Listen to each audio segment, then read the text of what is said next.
Welcome to the Liberated Feminine Podcast. I'm Lucy Lampy, your host. And in today's episode, I have my good friend, longtime friend, might I add, Kimberly Spencer, founder of Crown Yourself, bestselling author, currently featured in Publishers Weekly, and natural childbirthing warrior. And she's about to have her third child, like anytime. Literally could start labor right now. It could happen during this conversation, y'all, before it publishes. So without further ado, Kim, anything you want to add to that introduction about what has led you to this place? I think one of the great things that I've loved about our friendship, Lucy, is we've known each other through multiple lifetimes. We really have. Our acting days. Literally, I think it's been about a decade. And I think like 13 years at this point, I want to say. Yeah. And so we've known each other through so many different iterations. And I never intended, I was the high achieving, control freak, type A personality. I know you and I resonate with that. We were in that same place together, sister. Yeah. And I remember my first business was in teaching Pilates, and I had clients that came in that were high achieving women that were talking all about you just schedule the C-section, you get it done, here you go, it's on your time frame. And I was like, for the type A recovering perfectionist version of me at 19, 20 years old, I was like, that sounds amazing. But then as I trained women for 10 years who were recovering from C-sections, I was like, oh no, this is major surgery from those muscles, from the nerves being cut. And so I started to look for a different way. And it was actually one of my Pilates clients who was a midwife for 25 years. And she was the midwife model of care is very education-based, giving you all the options of personal choice, but then letting you make your sovereign decision as far as what feels best right for you and your child and that birthing experience. And I remember exploring, the option. And I'm like, I don't know, home birth, that sounds like super hippie and crunchy. And that was not me at the time. And so I went to one of the top hospitals in Los Angeles to just get a feel for childbirth. And I went and met with this doctor. It was a female doctor, highly recommended. And I was just asking her some questions. I was like, so obviously sushi, cutting back. I'm like, no sushi. And I was like, God, understand you on the red wine and whatnot. But I said, but what about caffeine? I love a good cup of coffee in the morning. I don't need a bajillion ounces of caffeine, but I like a good cup of coffee. And what she said hit my intuition with this oh no, that's not right. And what she said was, oh, well, the American Association of Pediatrics, or that official organization, says that you can have up to 250 milligrams of caffeine per day. So you could have 2 Diet Cokes a day. And I was like, whoa, back the health truck up here. I wouldn't even drink Diet Coke, not pregnant. It's just, I don't put those chemicals in my body. I know it takes the rust off a penny. I was like, why would I, okay, that's odd. And then I asked, if we were to go with you, would you be the one that would be attending my birth? And she said, most likely, yes. And I said, well, what's the most likely? Yeah, that's not reassuring. And I said, so wait, I work with you for 9 months, and then maybe I might have whatever doctor's on call. And I'm like, as someone who's experienced sexual trauma in their past, to have some random dude up in my business at the most, this pivotal time in a woman's life of just you're bringing a new soul into this world. I was like, no, I don't think this path is for me. And I started researching natural childbirth. I bought the book, Ina May Gaskin's Guide to Natural Childbirth, that was recommended to me by my client who was a midwife. And I just started exploring these other options. At the time, we were living in an apartment in Koreatown. I didn't feel like home birth was something I wanted. It was a really old apartment, and there was a lot of energy there that I was like, this place has some ghosts. Yeah. You want to be birthing in there? No, thank you. No, thank you. But so I felt very comfortable with a birthing center, and we got a nice birthing center. My son Declan, in typical Leo fashion, was born with a Netflix special in a birthing center that had chandeliers. So that's so on brand. Very on brand for him. And then and that experience taught me so much about my body, about surrender, because going into natural labor, and you'll hear all the things, especially like, oh, well, you're not going to win an award for suffering through so much pain. And I'm like, I always thought that was weird. And I was always like, I'm a marathon runner, so I like an athletic challenge. Yeah. And I went in with a bit of pride, thinking that the athletic challenge would be similar. And my ego learned some good lessons on that one, because in the 5 hours of labor with Declan, who was my eldest, that experience taught me about surrender. It taught me about fear. It taught me about learning how to recognize the biggest breakthrough that I had, because I had 16 hours where I was progressing, but not a lot. And finally, I got to the birthing center and I got some fluids in me because I was super dehydrated and tired. And I got there and I was like, I realized after I was rehydrated and reinvigorated with some honey sticks that my husband dutifully brought me. Spike was good husband. Good husband. He did not know what to do. I was so happy to have a doula supporting me in that space. And that experience, when I realized, oh my God, this is my son's first time working hard. It's his first experience coming into this world, and he's working just as hard to get in it as I am to get him out of me. Yeah. So what if I just cheered him on? And that mindset shift alone of making it less about me. And I think that that's one of the things that in a lot of birthing situations that strips women of our sovereignty is actually our lack of service to the child that's coming through. And I don't know if you know this, Lucy, but parenting is not convenient. It's not. It sure is not. Going on 18 years here. I've learned that a time or two. Right? I'm like, you got more kids than I do. And I'm like, whew. Girl, do I ever know? Things do not come on your own timeline. No, they don't. They do not. Yeah. No. So that experience really, it just allowed me to learn so much, where I had these lessons that were etched on my bones from my son being born the way that he was. And I felt very confident and happy that he got to choose his birthday. He got to choose when he wanted to come out.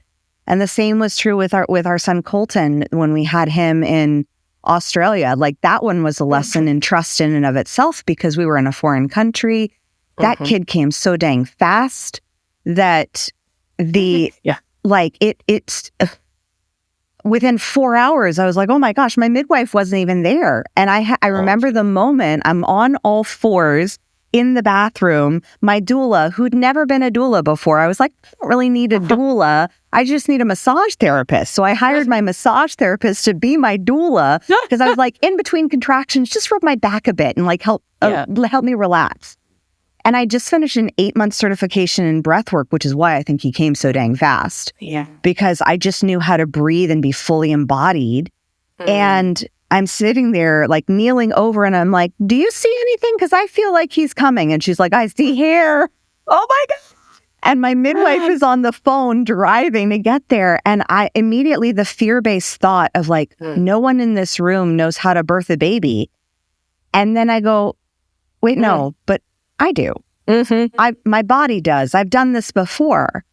And so I reintegrated that lesson of trust, and then had my midwife coaching me after, the head came out, and she's like, all right, next push is going to get the shoulders out. And my husband's Spike had to catch, but it was this experience of true surrender and trust. And then she got there 5 minutes later after I gave birth and helped me with the afterbirth process. Yes. But the ability to have that choice and the ability to have that trust that gets built in your body that is literally unfuckwithable. There is nothing. I did that, and I was like, any goal that I have from now on, easy. Yes. He brought life into this world through the portal of your womb. Yeah. Easy. Easy. And I think a lot of women, especially like in Australia, it was hard to find a midwife. There are very few midwives there. But looking at that model of care that is one that's presented and that's available, I think that just is an option that I would love to see more women explore. Yes. Having gone through this pregnancy, I would say that natural childbirth may not be everyone's sovereign choice. And because this pregnancy with being pregnant with a girl, I don't know what it is about girls, but damn, she has been like a vampire. Sucking up all the resources. I'm like, she has taken some resources. And so it's been a little bit more tiring. And I could understand if I wasn't in as good shape as I am, if I didn't exercise as consistently, if I didn't have the healthy habits, then being in a hospital environment would be more could be more conducive. But being able to just have the choice, I think that's where I would love to see more women feel empowered, because I have done a lot of healing around my own birth and my own timeline. And the joke was that I came into the world angry, and I was like, well, I was very Macbethian, brought into this world, untimely ripped. I had my timeline. It was not being adhered to.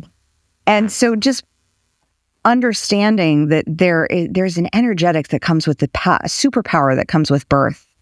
Yes. That when you realize that as a woman, you get to be this vessel of pure creation, and how powerful you actually are to be able to do it.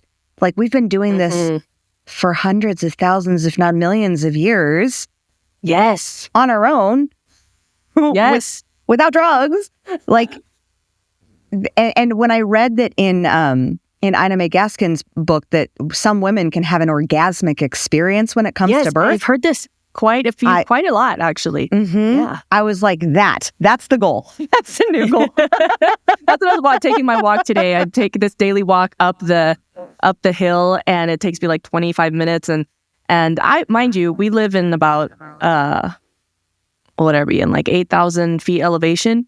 So this is my first pregnancy in elevation. I've always been at sea level, basically. And so I'm walking and I'm coming back down, and I was telling myself, you know what? I was talking to the baby, and I was like, hey, I don't know what plan you got, but I'm down for having like an actual magical,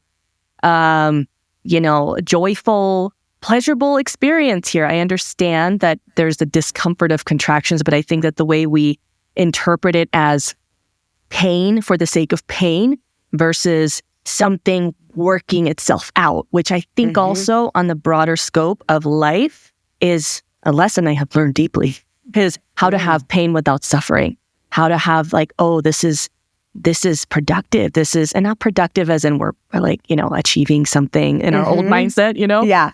But like, this is with purpose. This is purposeful.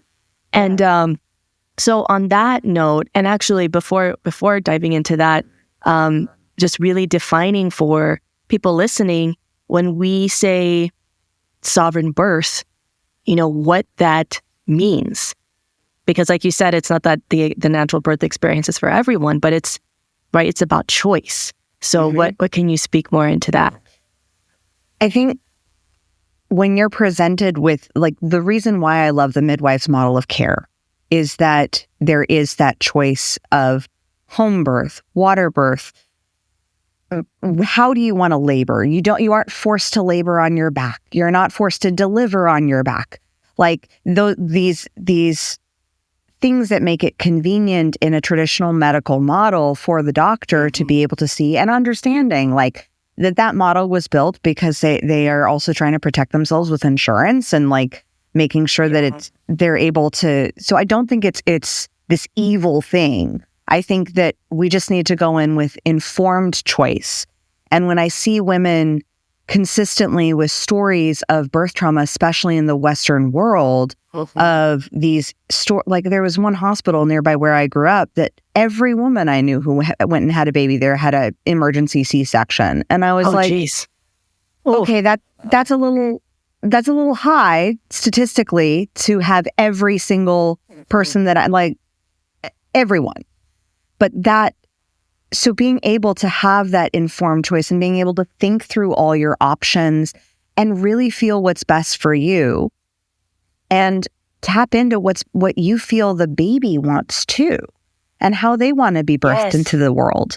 Like it's not a one-way streak. You are literally co-creating life with life.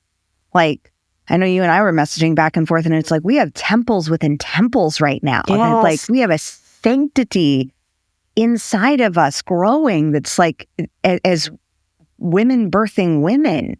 Like the future generations are within us, and there is a soul and a spirit that comes into childbirth that in a traditional medical model that is based and rooted in scientific materialism is not there.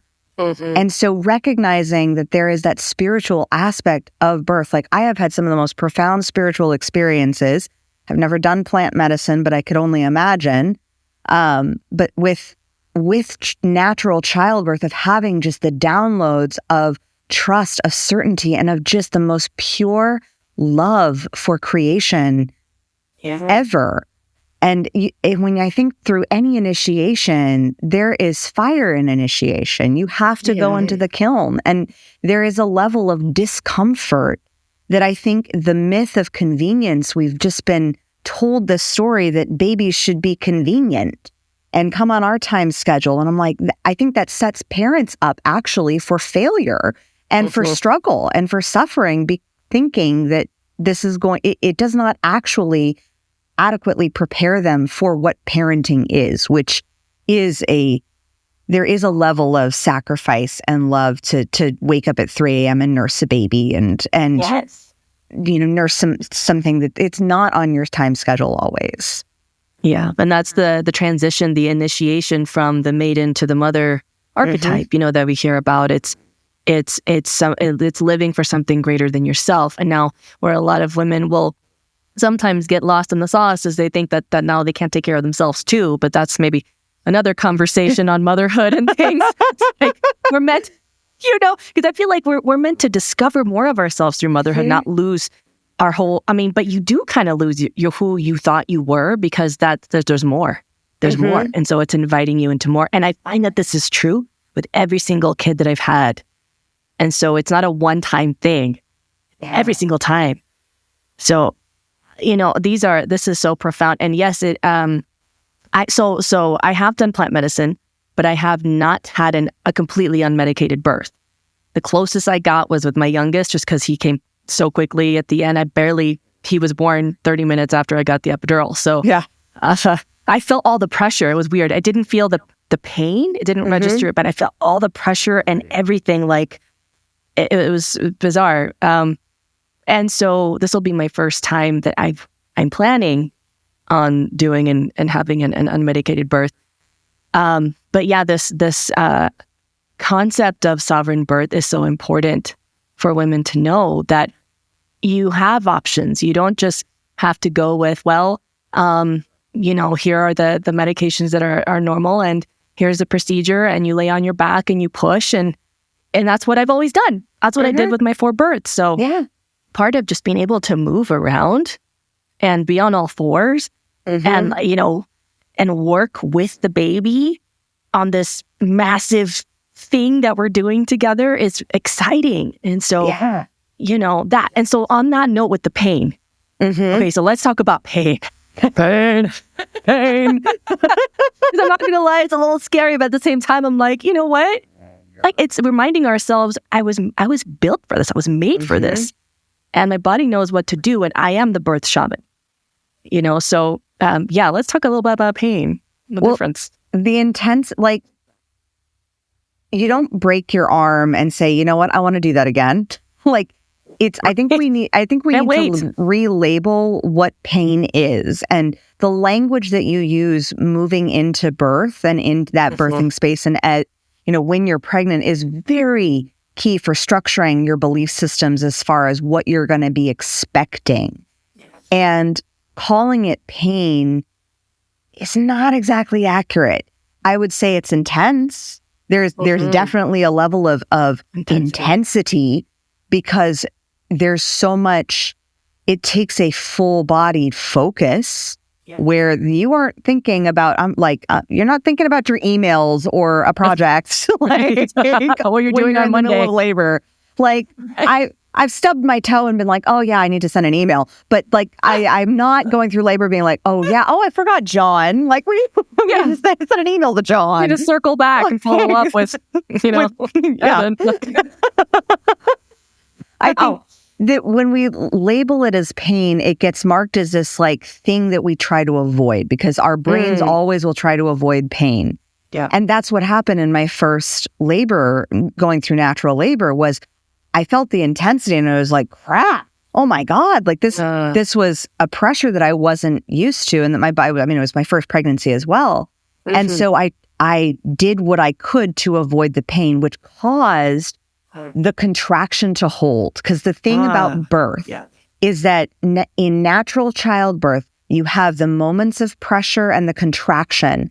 And then you have literally the 5 to 7 minutes of relaxation, of surrender, of the body recalibrating. It's the rest. It's just like when you go to work out, you're not working out your bicep every single day doing, big lifts on your bicep. No, you have to take that time for the body to rest, and it's in the rest that it repairs. But if you're going in with fear, and there's that fear of that next contraction because you're like, oh my God, that was so intense. It is pain, and pain is bad, and I try to avoid pain.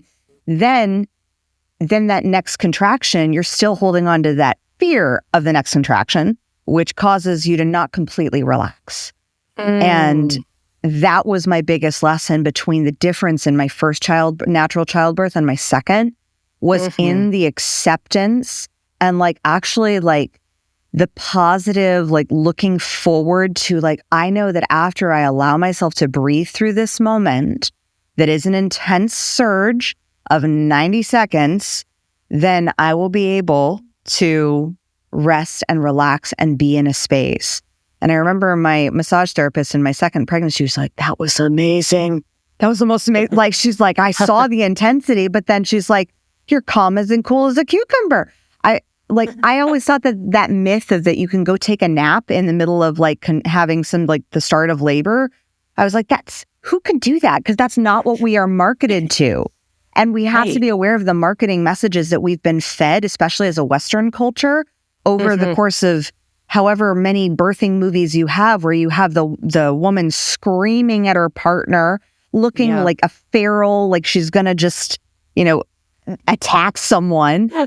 And there is a level of feral wildness that comes. I mean, definitely I remember with Declan, with that childbirth, I was supposed to have a camera crew there because there was a Netflix special called Being Dad, that was happening. And my husband goes, do I need to call the camera crew? And I'm stripping down and I'm like, no. But you're getting to this rawness of womanhood in that space. And I'm like, no, this isn't a space for a camera crew to come in. This is a very sacred space. And that Hollywoodification of what birth is supposed to be, those images, they stick in our unconscious mind. And so extracting those and allowing yourself to be exposed to different stories of the possibilities of what birth can be, because we've been marketed a very specific story that I do think strips women of their innate power to be the vessel and portal for life. And also with that, having new examples to embed into our subconscious, which, there are these certain pages that I like to follow on Instagram that have these free birthing, natural birthing, different examples that I had never seen before. And that's become more and more the expectation. Subconsciously, I'm realizing that it's because it is painted to be this really scary, dangerous, unsafe. We need to intervene and be prepared for the emergencies kind of thing. And it can be messy and intense, and that's beautiful. And there's nothing wrong with that. And actually, I think I really like that reframe on from pain to intensity. Because for me personally, it's I can do intensity. Same. I'm fucking intense. I fucking love intensity. I'm like, is my partner up for it though? Because it's gonna be like nothing he ever seen, you know. I think the intensity, like for me, it was because Spike didn't quite know what to do in that space. Like, and I remember in the first labor with Declan, like he literally sat on the couch. He's like, I have no purpose here. I don't know how to help my wife. The doula's here. I'll just whip out my computer and like, and I was like, dude, take that into the other room. He's like, I'm trying to be purposeful here. I have nothing to fix. Yeah, there was nothing to fix. There's nothing for him to do. And so when my midwife gave him a purpose, she's like, go get honey sticks. He was on it. Oh yeah, I get the task. That's the thing about the masculine, the single focus of just the way that the testosterone brain tends to work, right? They're like, I need something to do. I need a purpose. I need a mission. I need if there's not a problem to fix, okay, maybe because I'm kind of like also thinking I'm preparing him, right? Because he knows I'm an intense woman. Like but you know, I'm not aggressive, but intense. And so that's already been training him, I think. Yeah. To know that intense does not equal bad or unsafe for him. Yeah. But yeah, having just knowing the importance of presence, that like your presence is the point. Your presence is the purpose. And yes, I'll have doula and doing the pressure points and things. That's the plan. But like, I feel for them too, you know, because it can be a lot. It's a lot. And I remember with my second childbirth, like Spike, because he came so fast, we were supposed to fill up the birthing pool, and like Spike got the whole thing built, but he couldn't get the hose to attach. And so I hear him in the kitchen, like smacking at the faucet to try to get the hose attached. And I said, honey, all I need is for you to just come and be with me. And I just held his hands and I looked into his eyes and I felt the surge come through of like, okay, we're going to be pushing at this point, because my body felt like it's time to push. Like, and just allowing for that and saying, you know, have the midwife on call and just having him be there, and the intimacy of the connection of looking into your partner's eyes, the person that you have co-created this life with, to be there in that space. I do also have a hypothesis that I'd love for more women to explore is like, is the position that you conceived in, is that the one that's best to give birth in? Because so far, 2 for 2, it's been correct. See, I want to try that theory. I will test that theory when I'll test report that theory. back. Report. I'm like, because it was not missionary. That's for sure. I think challenge accepted. Challenge accepted. And when you're allowed to have your body explore those spaces versus the clinical of like, oh, you can't eat anything, you can't drink anything. I'm like, I'm constantly drinking water because my body is saying I have pregnancy thirst. My God, it's like I go from I'm a little thirsty to like, if I don't have water, I'm going to die. I am completely dehydrated in the desert. I have turned into a prune. I'm just a raisin. My insides are drying up. Yeah, and then trust your body. You get to listen to your body and not. And I wonder too if the theory, like why they say not to do that, is because they're preemptively kind of preparing for a surgery, and you don't eat or drink before surgery. So I mean, also I actually wanted to dive into this because I've read this in a book. Let's see, what book was it? Was it Birthing Without Fear, maybe? Or something reclaiming birth. I don't know. I've read so many about the history of how all this stuff got turned so upside down. And did it start with like King Henry VIII or something? He had a kink for watching women give birth on their backs or something like that. But I don't know. Does that ring a bell? Somebody, if you're interested, Google that. Yeah, I've heard that. I've heard with, like certain foundations and like when the medical model really shifted from honoring people who would give allopath, like herbal tinctures, apothecaries and whatnot, into the shift into the more medical material, the scientific materialist model that we have today. That's really like everything is just matter. Like, and that's the belief is like everything is just matter, and we're just these body parts, and it's not really a holistic, integrative system. I think now we're starting to see more integration come into medicine, but the integration of the soul and the mind, people are still searching as far as what that is. And no matter where it comes from, I think for me, I had to look at, is this the model in the system that I want to bring my children into? Yeah, and exactly. Is this the one that's going to support them best, or is it the one that's going to support me best, or is it the one that's going to support the doctors best? And that the experience of being able to have choice is liberating, because then you can choose. If you need to transfer to a hospital, by all means. Yes. And believe me, I'm a Virgo. I have a 14-page birthing plan with contingencies and bullet points for should plan B, C, or D have to happen. We have those contingencies planned for, and I'm very happy for the medical institutions that have that prepared for. But really, the percentage is so low for the necessity for a healthy, physically active woman to be able to give birth. And and I say that not as a medical professional, but just the being able to look at just the data, just being a woman with a brain who can look at the data and say, like, this is not necessarily the best choice for me. When I found out that, like, countries like Brazil have an 85% cesarean section rate, I'm like, that's insanity. And that's so tough on a woman. That's so tough on a woman's body.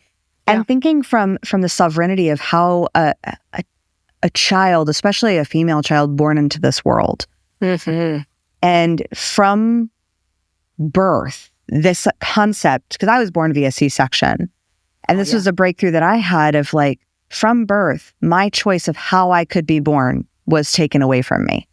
I was born with a belief system that choice gets taken away from me. And that, just thinking through these belief systems that are created and etched in our unconscious minds from in utero beyond, it's those stick with us, and those got some, I mean, there's been some unwiring that I've had to do over the years.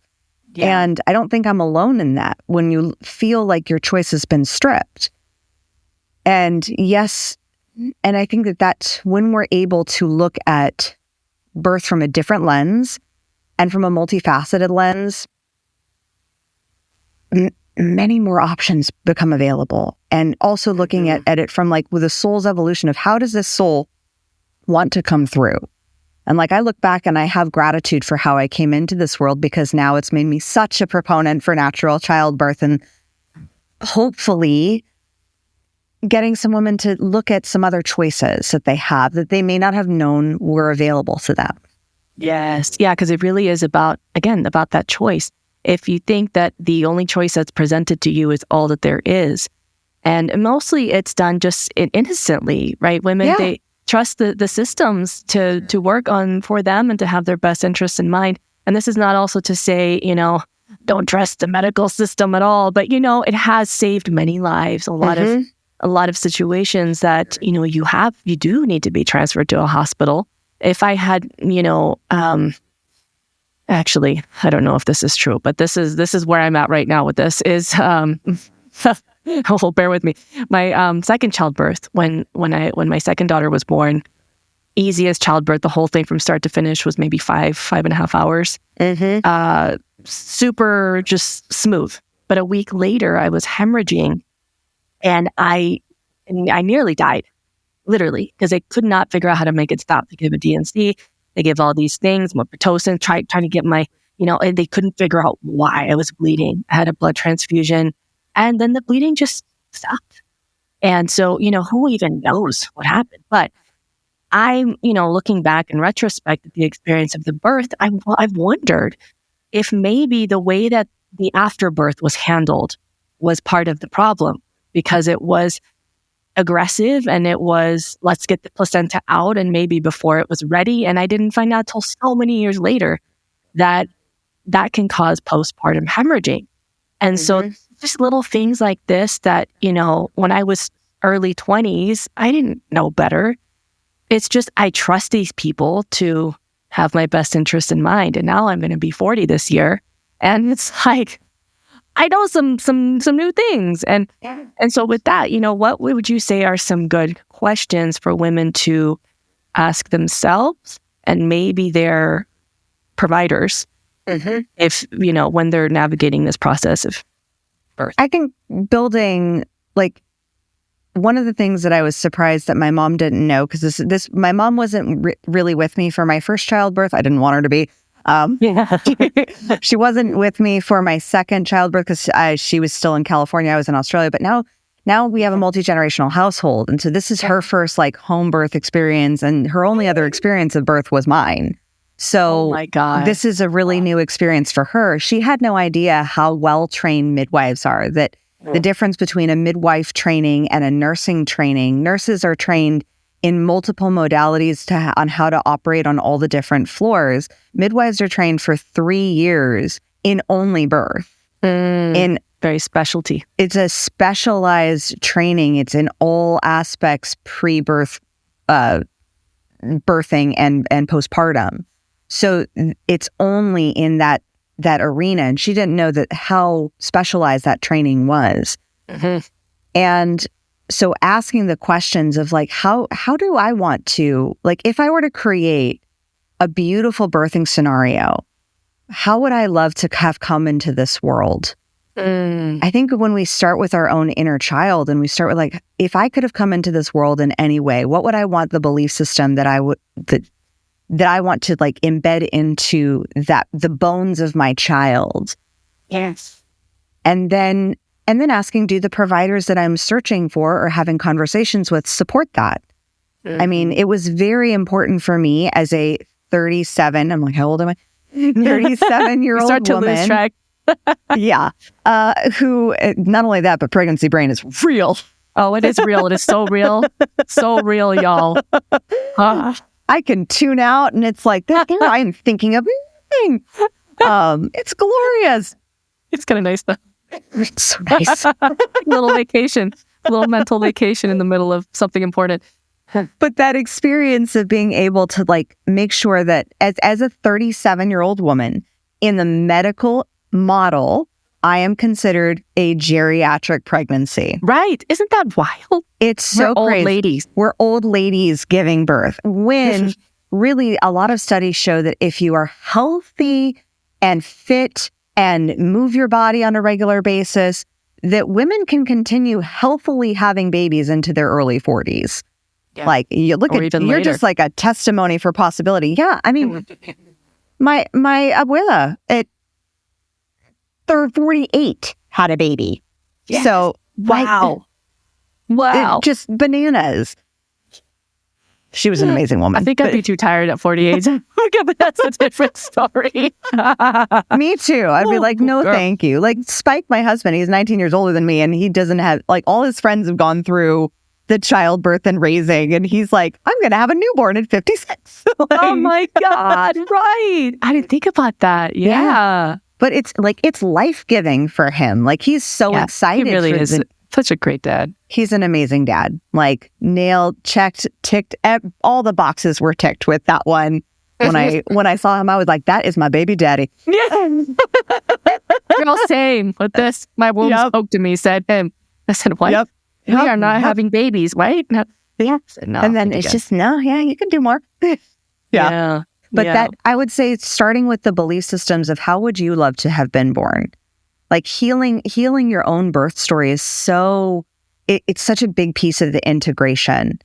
Because so many women are born with these traumatic birth stories. I mean, my mom recounted that. And also being aware of the surroundings of who you bring into your world while pregnant, especially. Because for some reason, women like to share these like really traumatic stories while you're pregnant of like, oh, look at, and I'm like, I'm sorry, but this is not the space for you to be heard in that story. Right. Oh, like, their trauma, their birth trauma, and pregnancy of like, trauma. To you when you're pregnant. Oh, yes. Yeah. And so being aware of that circle, and also being aware that the people that you are bringing into your birthing circle, which is a sacred circle, believe the same as you do. And I had a very frank conversation with my midwife. And I said, given my history, given my two children, given, my age, how do you feel about the success of me having a successful home birth again? And she's like, I have no problem. She's like, I have no doubt in my mind, this is going to be an incredibly successful birth. And I said, okay, great. And I said, I just needed everybody on my team to see that, but not everybody may see that. So being able to ask your providers, do you feel that I'm like, when you know in your intuition and you're like, I feel like I'm fully capable and able to do this. And sometimes when in labor, sometimes like the choice of like, I actually feel a little underprepared, especially when it's your first. Yeah. Especially when it's your first. And I mean, I've been a part of a crunchy moms group that's like, I saw one woman share about, she'd like to have an experience of childbirth. And, there were a lot of moms who were suggesting on her first childbirth to free birth. And I was like, I wouldn't recommend that. But so for some women, that could be their choice. But honestly, I love the support of having a team of women around me. And there's something about being held in that space by the feminine energy of women who have done this multiple times, to where they recognize what is normal, to where you put your trust in them, and to where they say, okay, this is very normal and this is not. Or here's the time to push, or we would recommend doing this, or we'd recommend doing that. But leaving it, the choice is ultimately yours, even in the throes of the pressure and intensity, allowing you to retain your sovereignty versus what I think happens a lot in more of a medical model is the fear of, well, if you don't do what my recommendation is, here are all the horrible bad things that could happen. Right. And I am all about going into a situation with full bodily autonomy and informed consent in every way, shape, or form.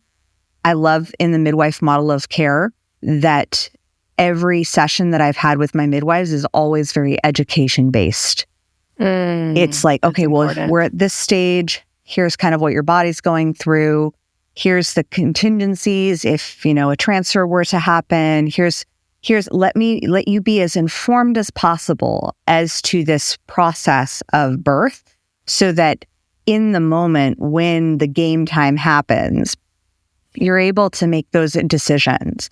And I think that sovereignty ultimately comes down for me as to your ability to have choice, whatever your choice is, and that your choice is supported by the team that you have built around you, and the primary team member is your partner. Yes. And that is something that, obviously it's in the works, it's in preparation for so long before the birth. And so when you really feel genuinely in your body, in your nervous system, like he's got me, there's no, there's just nothing to replace that. And so that's going to be my partner. He's such a grounded, like he's like a boulder. In moments of, like I'll be just, he really is a boulder. And to be surrounded by women too, that's something I decided. And we both said, let's have a female team. Let's talk to a female MD for the any blood work and things like that. And because this is our first child together also, we did all the regular screenings of blood work and check for all the things, and everything's good, Yeah, and I know some people who don't. So again, like at all, they don't go to anything the whole pregnancy, and they just know like everything's good. And so everybody has a different path. So again, that sovereignty is your choice. And even when we were choosing doctors, I remember we went in to see this one doctor and told her what we wanted, the kind of experience that we wanted. And she was like, oh, I'm not your girl then. I'm not, because I so love this. It was refreshing. We looked at each other, we laughed our heads off. It was like, she's like, I always do medicated births. I usually do an episiotomy and a stitching. I don't have the patience for, a natural birth. I just don't. And she said, but this doctor over here, she loves that shit. She fucking loves that shit. And she loves birthing with the whole holistic and the spiritual and everything. And we're like, okay, that sounds like the... So it's important to kind of have this concept, I think, of what we want the vibe to ideally, be when we have this experience. Who knows? I could give birth in the bathroom when it comes to it. Yeah, I have no idea. You never know. Like I had a girlfriend who prepared, like she was all ready, and then she ended up having her baby in the back of her Jeep. I've heard so many of those stories. And I'm like, well, you did do a lot of Pilates. And so that really prepares everything down there to just let it go. It's like, it's time. I don't know where you are, but it's time. Yeah. And I think that having that supportive team, and I think that that's where know thyself and know thy providers and really get to know those providers. We had a great doctor that I'm an Enneagram 8. I like to challenge systems. And we had one doctor that we were sent to for my first, for like the blood work and the ultrasounds and such, because he ran late, which that's a whole other concept that we could dive into as far as like 66% of births happen after the due date. So there are restrictions in the contiguous United States to have that at 42 weeks you cannot legally be attended to by a midwife outside of the hospital. Right. So you can so we pushed the date. For us. Knowing that, we were a little flexible with our conception date. Because it's like, and those are the things to just be aware of that you're not told typically in a space. Yes. And having that exposure to just the information of choice. Like in Australia, you can go up to 44 weeks. I wouldn't have wanted to. Yeah, that would seem like forever. That would be like elephant pregnancies. Yes. No, thank you. Nope. Done. But just knowing that was an option, it eliminated the fear and the pressure of like, because I remember with my first, just the pressure of like, I just knew in my soul he wanted to be born naturally and like not in a clinical environment. And we were having some serious conversations on 41 weeks and 4 days of like, if you want to come, you're going to have to come within the next 2 days. Like you're going to have to make that choice. And the fear that was there, knowing that I didn't want that to be present with this pregnancy, giving birth again in the United States. Right. And being able to so just knowing what you know and having a provider who also knows you and understands and is supportive of your choices as a mother, as a parent, and as someone entering into one of the greatest initiations of life. Like you want personal development and growth and transformation on steroids, start a business, have a baby. It's like the 3 hardest things we can do, right? Entrepreneurship, parenting, relationship. Oh shit. And especially all 3 at the same time. Do all 3 at the same time and you will evolve very fast. There's no way you cannot unless you're just so stubborn. You're like, no. But no, this is I'm excited. I'm excited for we know how your baby girl is going to come through and how our baby girl is going to come through. Like, I think this is such a magical thing that I had previously mostly seen and experienced and heard as more of from a sterile medical perspective of parts, like body parts. This body part does that one does that, and then this happens. Instead of really love this concept that I want to emphasize from earlier of working together. And so you're doing this together. And ultimately, this is their birth. It's our birth experience, but it's their birth. It's like them coming into the world. So yeah, I just really want to, excited to experience more of the reverence and the divinity and the magic of that. Yeah. And I'm so excited for you to have that experience, especially after like all the deep, intense work that you've just been doing over the past few years. And as I've seen your evolution and like what's going to come through for you through this portal. Like, I think I am still marveling at this concept. Like, she is in the world, but she's not yet of it. Like she is literally in this portal. Like I can feel her move. I can feel, but she's not yet here. And so it's like we are walking portals right now from this interconnected spiritual dimension that level of reverence for that moment. I think you want in having sovereignty in your birth, it's choosing providers that have a level of reverence for your choices and for that sacred experience that is life. Yes. And just because it happens every day, so many times a day, doesn't make it any less magical or miraculous and special. And so really working with people that get that and building that trust. Yeah. And I know we could talk about this all day because especially even just mom stuff. Seriously. Girl, we've also exchanged a decent amount of voice notes on various things to do with this. But on this topic of sovereign birthing, what would you suggest are some perhaps resources, books, or people, profiles that you can think of off the top of your head that people can check out? I would definitely recommend following, I loved my midwife, Abby. I will give you her Instagram handle.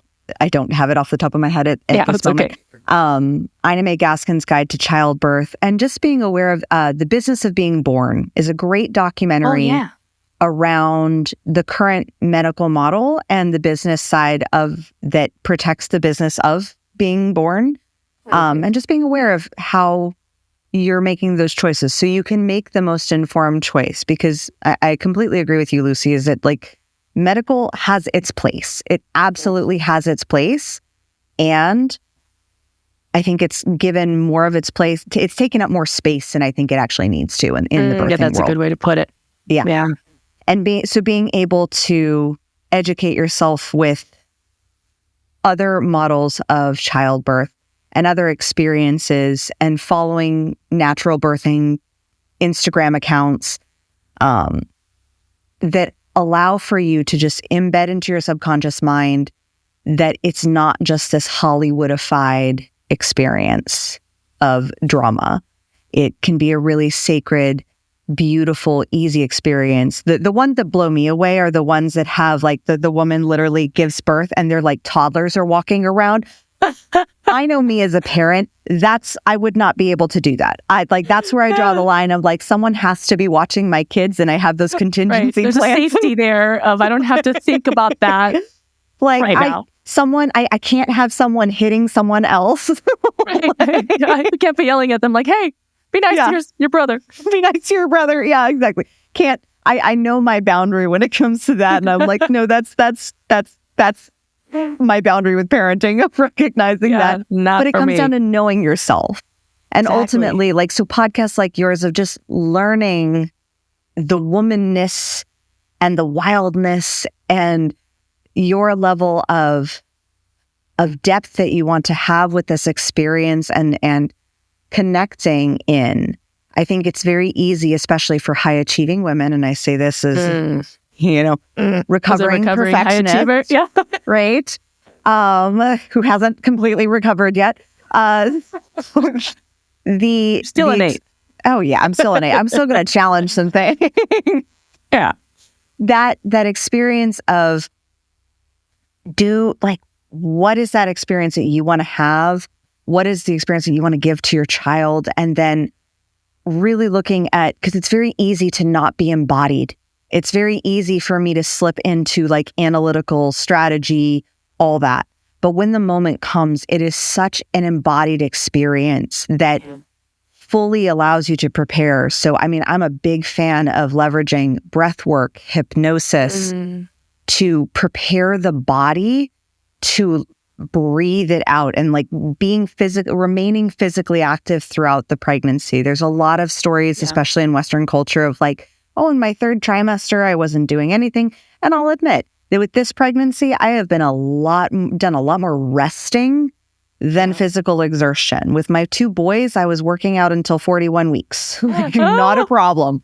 But with this one, I am the movement is much more slow. It's much more rocking. There's more dance. I was twerking in the bathroom before popping on this. Yes, I love that. Being able to have flow and movement and be in that space and recognize what is your body needing in the moment from you, not what somebody else says you should be doing at this moment.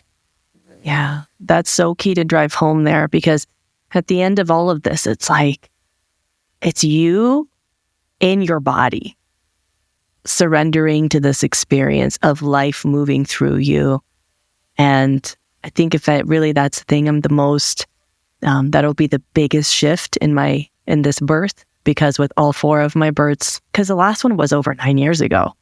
It's been almost a decade since I gave birth, and I was in a very different mindset. You're like, let's just get it done. I wasn't like, this whole feminine embodied experience. And there was so it's going to be totally different. And I'm excited for you to have a girl, because it is something special. Even though I'm about to have my 4th girl. We were talking before this, y'all. Like, she's like, she has produced a lot of heirs, she's good at the heirs. Now it's the male heirs. We were so sure this one was going to be a boy, just her energy. And when we found out she's a girl, we thought, okay, this is unlike any girl energy I've ever felt. So she's going to be a powerful one. Yeah. And any last final thoughts that you'd like to share with people as we wrap up today's episode? Allow yourself to have your own birth journey. Like, whatever you're birthing into the world, whether it's a physical human, a project, a creation, there will be contractions, there will be seasons of pressure, and then there will be the release. And so allowing for the duality of both in that paradox, that truly is our superpower as women, is being able to hold space for the yes and both. Yes, that's powerful. And great reminders too, it's anything that you're birthing into this world, not only children, but especially if you're going to be feeling that physical part of it. Ooh, you got this. I'm telling myself that. So you have got this. So like, I'm watching you pole dance on Instagram. Like, how do you, like, the ab strength I did not have by second trimester. No, and this is keeping me everything actually like just more fluid. It's interesting. Because every time I show up to the pole, I gotta be present with what's there. What is my body at this point? It's the focus is flowing and just and the energy and being in that surrender of it, and not like trying to like force something or learn a new trick or something. It's like, no, let it be easy. And so I'm really, and this is also my first time pole dancing in a pregnancy. Yeah. So yay. More to come. So where can our listeners find you and your work and your amazing new book? You can head on over to Instagram, is the place I like to play the most, at Kimberly.Spencer. And if you want to jump in with anything of our sovereign leadership, listen to the Crown Yourself podcast on crownyourself.com/podcast. And that we talk about all things sovereignty, from how to rule your body, your life, and your business. Beautiful. Yes. And I've loved seeing your evolution in different versions as well. I'm just so happy that we're still connected and we're Me too. getting to have these conversations. Yeah. And pregnant together. It's so crazy. I know. Oh my God. Who would have thought? Oh, Who would have thought? Life is wild. Oh, well, thank you so much, Kimberly, for being here today and for sharing your stories and your wisdom. And thank you to everyone who's tuning in today. And until next time, here's to liberating your wild feminine heart. Bring the bass, give me a taste, they me the waste. Time your little plaything. I got the feeling this original scene's gonna take me way deep. Are you